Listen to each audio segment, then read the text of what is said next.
આવી ગયો બેટા? કેમ બેટા તારે આટલું મોડું થાય છે હમણાં? અરે મમ્મી હમણાં બહુ જ વર્કલોડ છે, પણ સ્ટાર્ટઅપમાં તો એવું રહેવાનું. પણ સાંભળ, 7મી તારીખે આવા કોઈ બહાના નહીં ચાલે હો. અરે આપણે વોટિંગ માટે જવાનું છે. અરે મમ્મી હું એક જ માણસ છું, કેટલા પાત્રો ભજવું? ઘરમાં દીકરા અને પતિનું પાત્ર, ઓફિસમાં બોસનું પાત્ર, સાઇટ ઉપર ટેકનિકલ એક્સપર્ટનું પાત્ર, અને હવે એમાં વોટિંગ શૂટિંગ કરીને મારા આદર્શ નાગરિકે બનવાનું.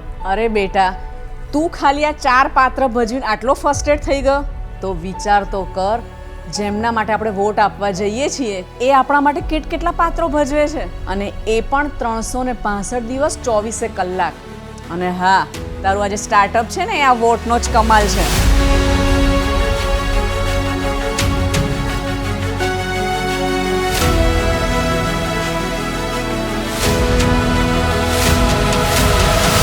તો આવો 1 કલાક એમના માટે કાઢીએ જેમણે આપણા માટે કેટલા પાત્રો ભજવતા દાયકાઓ કાઢી નાખ્યા.